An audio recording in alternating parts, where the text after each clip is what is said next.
Bon Mireille, je sens que je vais pas encore me faire des potes avec cette vidéo et que ça va être un petit peu Bagdad dans les commentaires, mais c'est pas grave. Bref, Mireille, aujourd'hui je voulais te parler des partenariats bidons que font certains influenceurs. Donc pour des raisons juridiques, je ne vais citer aucune personne, aucune marque. Alors bien entendu, je ne vais pas parler de dropshipping, je ne vais pas parler d'arnaque comme on a vu très récemment parler avec le scandale d'un couple qui avait vendu voilà, des écouteurs d'une marque X alors que ce n'était pas. Je ne vais vraiment pas te parler de ça, mais je vais vraiment te parler de marques qu'on voit régulièrement sur les réseaux sociaux et qui, pour moi, enfin voilà, ce sont de pures arnaques. Je pense que pour les 13-20 ans, cette vidéo elle pourra être très utile parce que c'est vraiment vous, c'est vraiment ce cœur de cible là qui est visé au travers de ces partenariats là qui se déroulent souvent sur Instagram et Snapchat. Si t'es plus vieille, plus vieux, tu peux bien entendu rester sur la vidéo, peut-être que je t'apprendrai des choses. Donc ces entreprises là qui promeuvent leurs produits via des influenceurs sont honnêtement rarement basées en France. Et quand elles le sont, ce sont en général des sociétés au capital très très faible. Mais quand je te dis très très faible, c'est genre un capital de 200 €. Qui a déjà créé une société avec un capital de 200 €? Honnêtement, je sais pas comment ces personnes font. Parce que très clairement, avec 200 € tu fais rien. Enfin, pour créer une société, si tu veux faire des produits de qualité, il faut quand même nettement plus d'argent. Ne serait-ce que pour la recherche et développement en termes de composition. Donc honnêtement, moi je comprends pas comment on peut ouvrir une société avec 200 €. Mais bon, soit. Et en général, quand on creuse un petit peu plus, on se rend compte que les produits ne sont absolument pas français. Ils viennent de pays assez lointains, de pays comme l'Israël. Enfin bon, voilà, c'est un petit peu vague. Il y a toujours un même point qui revient systématiquement dans ces posts sponsorisés. Ce sont que les produits sont toujours en promotion et ça toute l'année, tout le temps. C'est un truc de ouf. C'est genre, tu vas sur leur site, tu peux être sûr que n'importe quand, il y aura une promotion, tu auras un code promo à ajouter en plus de la promotion actuelle. Enfin, il y a toujours des énormes rabais, moins 60%, moins 50%, etc. Il y a souvent, quand il s'agit de cosmétiques, les arguments type très en vogue en ce moment, c'est le fameux 100% naturel, bio, etc. Sans aucune mention vraiment légale, légiférées en France, par exemple, comme les certifications EcoCert, Cosme Bio, Nature et Progrès, enfin c'est toujours quelque chose de très très vague. On nous dit c'est 100% naturel, ça me fait d'ailleurs penser à Hello Body. Si t'avais pas vu ma vidéo sur Hello Body, je te la remets dans la barre d'infos. D'ailleurs Hello Body, après que je les ai épinglés sur ma vidéo avec leurs produits pseudo 100% naturels, ils ont retiré la mention de leur site, donc ça veut bien dire ce que ça veut dire. Donc bref, toujours voilà cet argument de naturalité qui est très très en vogue en ce moment. Et on est toujours sur le même type de post, c'est-à-dire que les posts sponsorisés, quand ils sont affichés sponsorisés, parce que c'est pas toujours le cas, sont toujours faits via les stories Instagram ou les stories Snapchat qui ne restent que 24 heures. Donc c'est toujours via ces réseaux sociaux-là, c'est jamais sur un post Instagram, c'est rarement dans une vidéo YouTube, des fois ça l'est mais c'est très très rare. Et vraiment, vous savez pourquoi ils utilisent ces réseaux sociaux-là principalement. C'est tout simplement parce que le cœur de cible via les Insta Stories ou encore Snapchat, c'est que les gens qui sont dessus sont très très jeunes, sont un public en général âgé entre 13 et 20 ans maximum. En général, plus on vieillit, moins on utilise des réseaux sociaux tels que Snapchat. C'est vérifiable assez facilement d'ailleurs. Donc je te disais que parfois les stories ne sont même pas écrits sponsorisés, on ne sait même pas que c'est une pub. Et ce qui est aussi un petit peu, moi qui me gêne vraiment, c'est qu'il n'y ait pas écrit que si le code, par exemple le code Super Pigeon te donne moins 60% pour ta commande, on ne sait jamais s'il s'agit d'un code d'affiliation. Qu'est-ce que c'est qu'un code d'affiliation? C'est que à chaque commande passée avec le code, la personne touche un certain pourcentage. Pour vous donner une idée, moi avec mes partenaires, alors les réductions sont très faibles parce que les marges ne sont pas énormes forcément. Donc en général, quand vous avez 10% sur votre commande, moi j'ai 10% du montant de votre commande qui me rejoint, enfin qui revient dans mon portefeuille. En gros, ça se passe souvent comme ça. Et ça, honnêtement, c'est très très rarement précisé. Moi je vous le dis toujours dans mes barres d'infos que tel code est un code d'affiliation, que tel lien est un lien d'affiliation, etc. Enfin moi je sais que je le précise régulièrement dans mes barres d'infos, mais ça c'est jamais dit c'est jamais dit dans les stories Snapchat, c'est jamais dit dans les stories Instagram, on sait pas trop quoi. Point commun également, c'est que les prix des produits sont toujours assez élevés, forcément. On part d'un prix d'un produit à 100 euros, 200 euros, 70 euros pour un shampoing par exemple, et forcément avec le code promo de l'influenceur et la réduction sur le produit du site, on se retrouve avec un produit qui descend et on se retrouve voilà, avec un prix final de 45 euros en général, 70 euros, enfin ça va dépendre vraiment du prix de départ. Mais ce qui est intéressant dans cette technique-là, c'est qu'on est sur une story Snapchat qui va durer 24 heures. L'influenceur va te dire ouais, la promotion dure 24 heures ou 2 jours. Enfin, en général, c'est un laps de temps très court. Et en fait, les marques utilisent un marketing qui s'appelle le marketing d'urgence. C'est-à-dire qu'on va créer une situation d'urgence. On va te dire que voilà, la promotion ne sera plus là dans 2 jours. Il faut en profiter maintenant. Et ça, typiquement, c'est le genre de marketing qui te pousse à faire des achats d'impulsion, des achats compulsifs et qui va vraiment mettre ton cerveau sur off. Tu vas te dire waouh, la réduction elle est malade, ça me fait moins 70% avec tous les codes promo cumulés, donc ça me revient à ça, sauf que le ça c'est 40 euros pour un shampoing. Donc là on utilise un biais cognitif qui s'appelle le biais d'aversion à la perte, c'est-à-dire que à la base tu n'avais pas besoin de shampoing, mais grâce à la super promotion que ton influenceur t'a vantée, sur lequel t'es tombé un peu par hasard sur tes stories Snap, tu te dis waouh mais c'est ouf, faut vraiment pas que je passe à côté de cette occasion en or d'avoir un bénéfice de malade, alors que en vrai tu vas pas avoir de bénéfice, tu vas avoir seulement une dépense qui sera de 30, 40, 70 euros. Alors qu'à la base, t'étais même pas censé dépenser 40 euros pour un shampoing. Mais c'est pas tout, j'ai juste une question. Comment, à ton avis, une entreprise peut être en solde, en promotion les 3/4 de l'année, parce que honnêtement, c'est tout le temps comme ça. Comment peut-elle sponsoriser, donc payer des influenceurs, parce que ces influenceurs-là sont payés avec le nombre d'abonnés qu'ils ont, ils ne font pas ça gratuitement. Comment peuvent-elles reverser de l'affiliation s'il y en a, mais mon nez me dit que c'est sûr qu'il y en a, donc c'est-à-dire qu'ils payent, admettons, 1000 euros l'influenceur pour faire une story Snapchat sur tel produit, plus il va lui reverser toute son affiliation que ses commandes à lui auront généré avec son code. Comment une marque peut-elle être bénéficiaire? Comment une marque peut-elle dégager un chiffre d'affaires conséquent pour payer ses employés, même s'ils sont que 2, en étant en promotion toute l'année, en faisant des posts sponsorisés toute l'année, toutes les semaines. Parfois, c'est 10 personnes dans la même semaine qui vont faire une promotion pour le même produit. Comment une marque peut-elle dégager des bénéfices en faisant ça? C'est honnêtement impossible, surtout que ces marques-là sont très récentes, donc elles n'ont pas un capital énorme comme je te l'ai dit en début de vidéo. On n'est pas sur une marque comme L'Oréal qui peut se permettre de faire du marketing à perte. D'ailleurs, ils ont un très très gros budget marketing. Pour moi, c'est clairement impossible. Ils peuvent pas se faire de bénéfices en ayant autant de promotions, à moins que ils jouent tout simplement sur la qualité des produits. Et ça, je vais prendre mon PC, on va regarder quelques compositions ensemble. D'ailleurs, les gens sur YouTube, merci pour le Mac. J'ai réussi enfin à me payer mon tout premier Mac. Je suis très très contente. Merci à vous, big up à vous. C'est grave cool. Je peux enfin travailler décemment et vous faire un montage de qualité qui n'est plus Eco Plus, n'est-ce pas, qui est de qualité Carrefour désormais. Donc bref, là je me rends sur un site de cosmétiques. Et voilà, encore une fois, des promotions, moins 40%. Bon, ok, on est à la fin des soldes.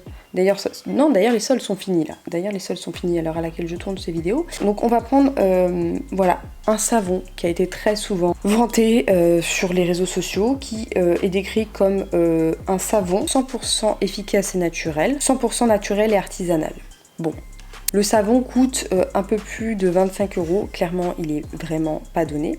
Alors par contre, quand on va voir la composition, là je suis un petit peu perplexe, puisque la composition, on est le premier ingrédient, donc c'est censé être l'ingrédient le plus conséquent dans la compo, on est sur de l'huile d'arbre à thé. Alors j'ai déjà un problème avec ça, parce que l'huile d'arbre à thé, c'est censé être une huile essentielle d'arbre à thé.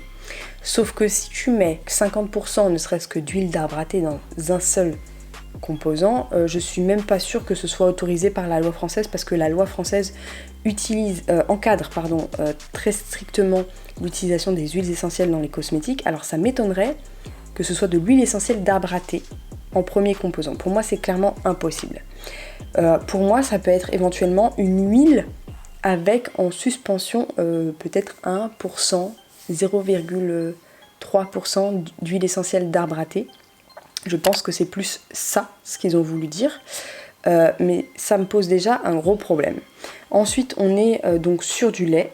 Ensuite, on a une essence de lavande. Alors pareil, est-ce que c'est une huile essentielle de lavande? On ne sait pas trop. C'est un extrait de lavande. Mais de quoi? De qu'est-ce une huile? On ne sait pas. Voilà, il n'y a pas plus d'informations. Ensuite, on a un extrait de sauge. Et donc, ils nous l'écrivent en latin. Sauf que là, on est à la fin de la composition et il y a un très gros problème qui se pose et tous les formulateurs en savon vous le diront, toutes les savonneries vous le diront, cette composition est fausse. Pourquoi? Parce que pour faire un savon, il faut de la soude qui va servir pour solidifier le savon et que tous les ingrédients s'imbriquent ensemble et créer ce qu'on appelle une saponification et que ton savon ne soit pas un vulgaire chewing-gum, voilà, que tu peux pas t'en servir, pour que le savon voilà, durcisse, s'assèche et que tu puisses l'utiliser comme tel.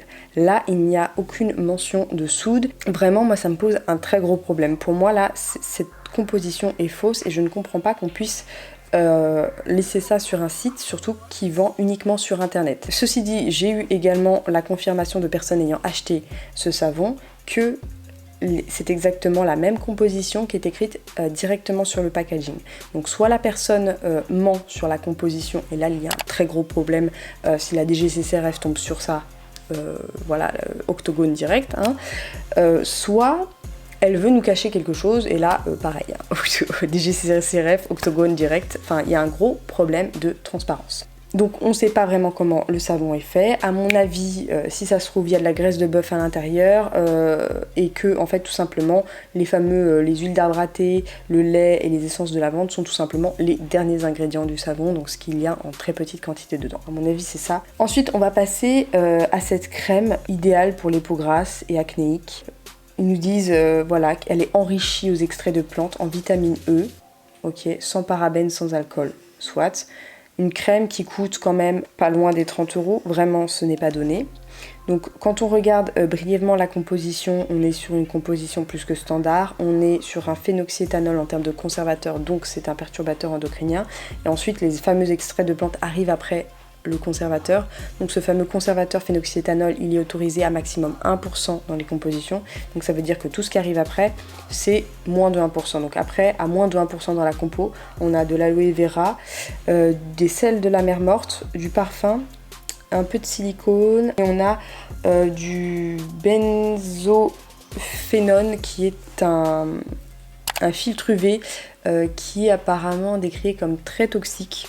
Je vais vous remettre le truc là, voilà, ça s'affiche. Donc pour une crème voilà, qui coûte pas loin des 30 €, je pense qu'ils se font une bonne marge parce que les premiers ingrédients sont des ingrédients très très basiques, très peu chers, enfin vraiment c'est tout ce qu'on retrouve dans une crème de grande surface.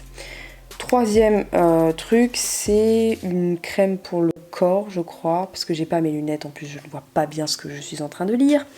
Pareil, on est dans la gamme des 30 €. Il dit que c'est un trésor enrichi en minéraux actifs.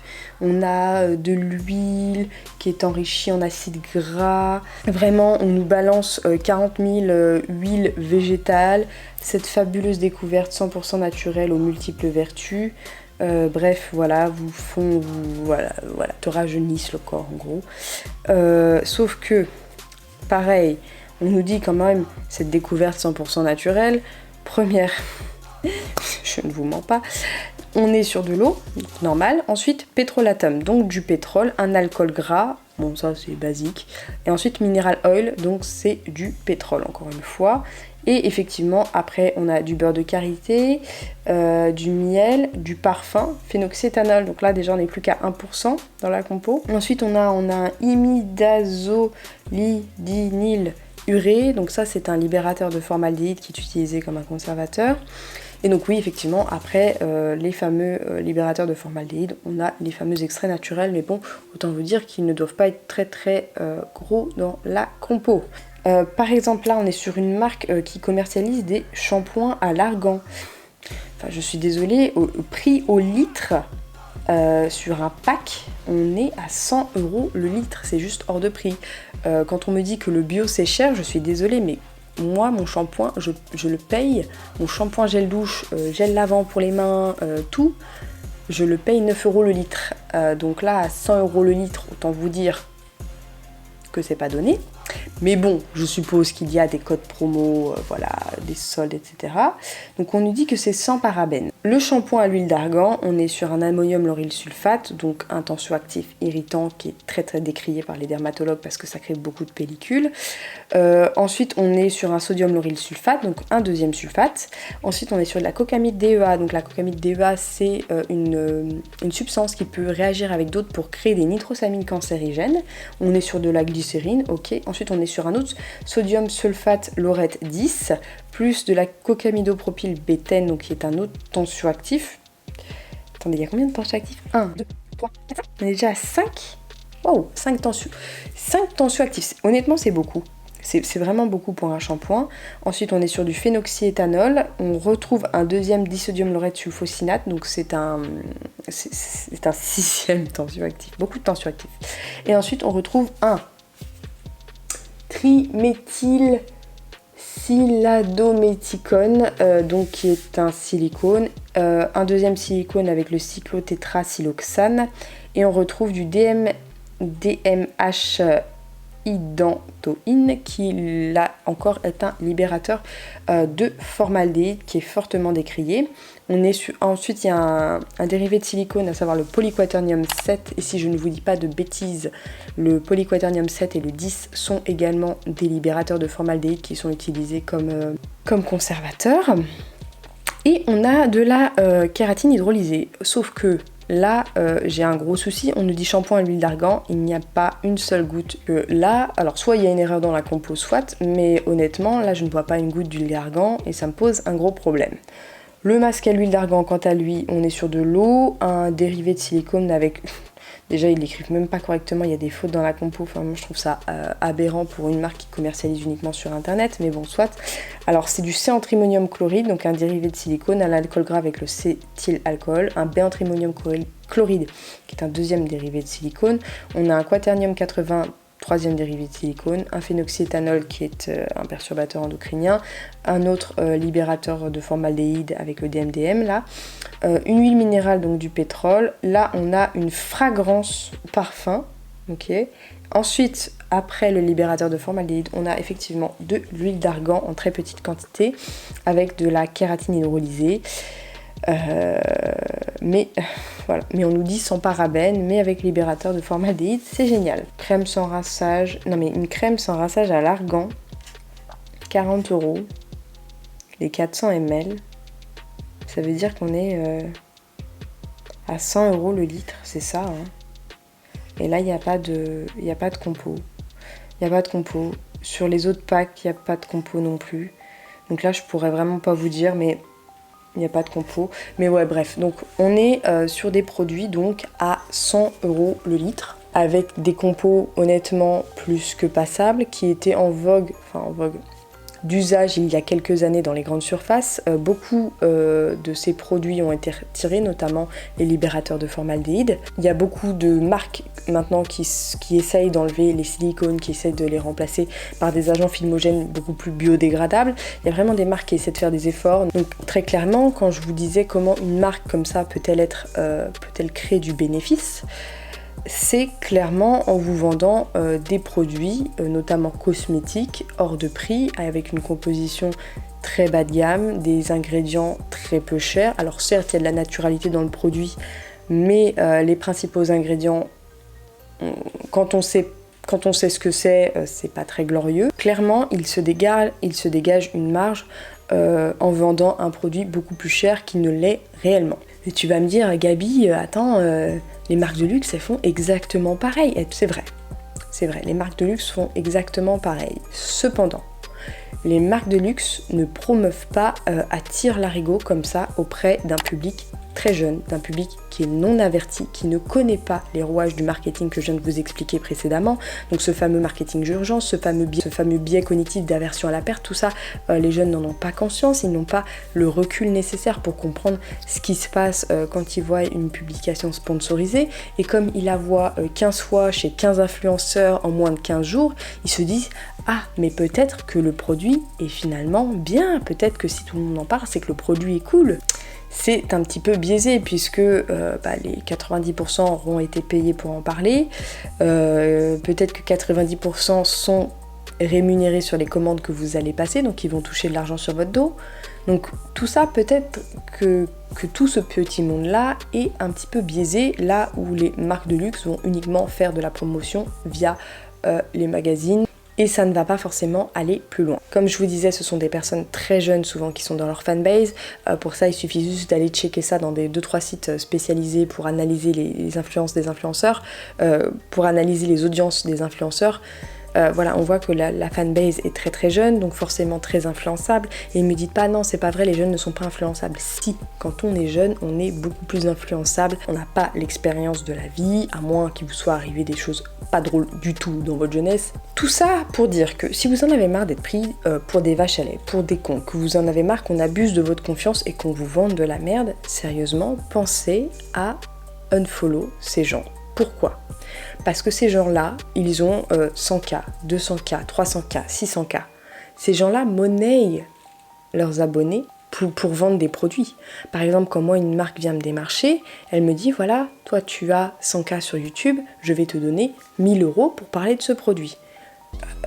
Elle va aller voir une autre influenceuse, la marque, elle va te dire, toi tu as 500K sur YouTube, je vais te donner 3000 € pour parler de ce produit. Quelque part, on vous monnaie, même si ce sont les marques qui viennent nous chercher, on vous monnaie pour gagner de l'argent. Plus on a d'influence, plus on est payé. Et malheureusement, le nombre d'abonnés d'une personne ne représente absolument pas son état d'esprit, si c'est quelqu'un qui est éthique, si c'est quelqu'un qui est là que pour l'argent. Ça, vous ne pouvez pas le savoir. Peut-être que ce sont des gens qui sont extrêmement, pas forcément malveillants, mais qui sont là uniquement pour l'argent, et que plus ils ont d'abonnés, plus ils sont contents, parce que plus les partenariats vont leur rapporter de l'argent, et peut-être qu'ils sont là que pour ça. Alors ok, il n'y a aucun mal à faire des partenariats, je suis pas du tout contre les partenariats. Par contre, il faut bien comprendre que quand on est influenceur, on a une responsabilité vis-à-vis de notre communauté, et notre responsabilité, c'est de choisir ces partenariats avec entre guillemets une certaine éthique. Je suis exclusivement dans la cosmétique bio, même si des fois il y a des marques qui sont venues me poser des 1000, des 2000 € sur la table pour parler d'un produit pendant 2 minutes dans une vidéo. J'aurais pu me payer un Mac 10 fois mieux que ce que j'ai actuellement, parce que celui-là j'ai mis 6 mois à faire des économies de bout de chandelle pour me le payer. En un placement de produit, j'aurais pu le faire, sauf que ça ne collait pas à mon éthique. Putain, il y a un moustique, ça veut rien dire. On est au mois de février. Faut que les partenariats correspondent à la ligne éditoriale. Faut qu'il y ait un minimum, parce que je vois, il y a des gens qui acceptent tout et n'importe quoi comme partenariat et qui vendent ça à leurs abonnés qui sont très jeunes. Et malheureusement, ces gens-là se font berner, dépensent de l'argent qu'ils n'ont pas forcément ou qu'ils ont mis du temps à économiser pour des produits, franchement, pour moi, en termes de composition, qui valent pas le 10e du prix qu'ils coûtent. Voilà. Et pour moi, ça me pose un gros problème, et c'est pour ça que je fais cette vidéo aujourd'hui, pour dénoncer les pratiques des marques, pour vous dénoncer encore une fois le marketing, et pour vous dénoncer certains comportements, malheureusement, de certains influenceurs profitent malheureusement du système. Grand bien leur face, mais ils profitent du système. Bon Mireille, j'espère que t'as kiffé, n'hésite pas à aller faire un tour sur Utip et à mater mes autres vidéos. Allez, ciao!